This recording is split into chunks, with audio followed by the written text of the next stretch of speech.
In today's digital age, opening a social media platform often means encountering a wide range of political content, videos, commentaries, infographics, and opinion pieces.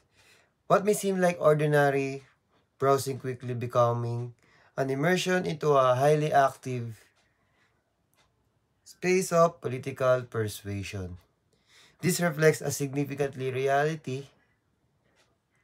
Social media has become a central arena influencing electoral behavior in the Philippines. It is no longer merely a tool for communication and entertainment, but a powerful force that shapes public perception and political decision-making. Discussion. With millions of Filipino actively using Facebook, different social medias like YouTube, TikTok, and X, or previously known as Twitter, social media has become an indispensable channel for more electional campaigns. Candidates are now able to communicate with directly to its citizens, bypassing the traditional media such as campaign posters, um, bulletins, and other paper media. This direct engagement is particularly impactful among younger voters who rely heavily on digital platforms for information. One of the most notable effects of social media is speed at which information circulates.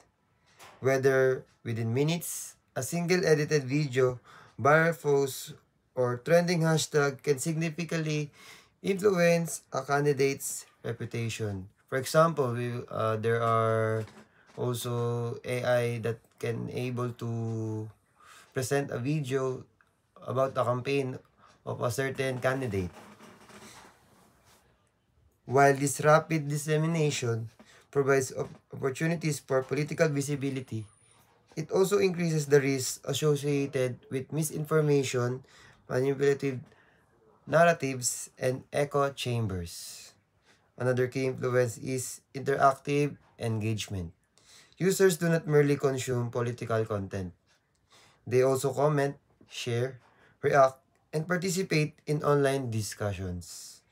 These interactions can foster a sense of civic involvement but may also intensify polarization as individuals often gravitative toward information that aligns with their existing beliefs. Additionally, the rise of influencers and digital personalities, for example, bloggers, has added another layer to political discourse.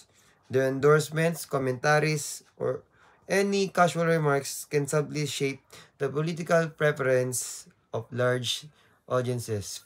For example, also, the more reactors, the more followers of a certain influencers or social media personalities, they can also attract the idea from the candidate's reputation. In summary, social media has transformed Philippine elections into a dynamic digital landscape where information, emotion, and persuasion converge. Its influence is extensive and avoidable, underscoring the need for voters to remain discerning, critical, and responsible as they engage with political content online. And that's it all. Thank you po.